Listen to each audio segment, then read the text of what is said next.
Piétinez-moi! Écrasez-moi! Retirez-vous, infâme! Faites de moi ce qui vous plaira! Stop. C'est pas ça le texte. Ce texte, il le connaît par cœur, ou presque. Nicolas Briançon met en scène pour la 3e fois Jacques et son maître, une pièce de Milan Kundera. La première, c'était en 1998. Le voyage se fait 20 ans plus tard, donc avec 20 ans de plus. Donc la pièce résonne très différemment pour moi. Et c'est la force de ce texte-là, qui est un texte d'une grande drôlerie, mais aussi d'une grande profondeur, d'une grande beauté, qui fait qu'on ne l'entend pas de la même façon à 20 ans, à 30 ans ou à 50 ans. Metteur en scène, directeur artistique du Festival d'Anjou depuis 2004, il est aussi acteur dans cette pièce. Au cœur d'histoires passionnelles, elle raconte les péripéties partagées entre un valet et son maître. Quand nous aurons terminé, c'est moi qui raconterai comment je suis devenu amoureux.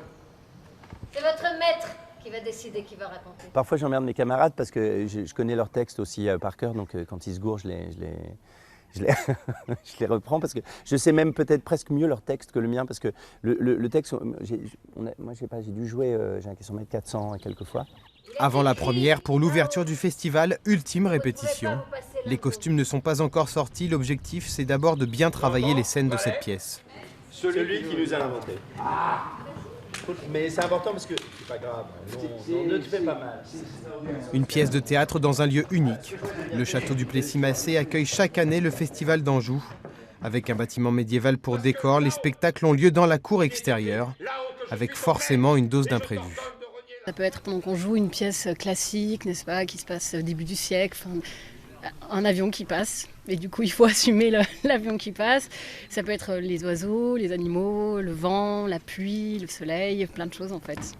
C'est merveilleux, moi j'adore ça, j'adore jouer en plein air. Il ne faut pas essayer de lutter contre, il faut surtout l'intégrer et se dire que voilà, on va jouer avec et qu'il y a forcément une part d'inconnu.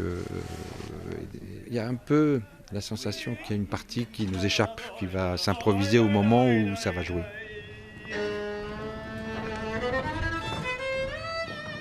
Plus de 1500 personnes sont attendues pour la première représentation de Jacques et son maître, si la météo se veut clémente.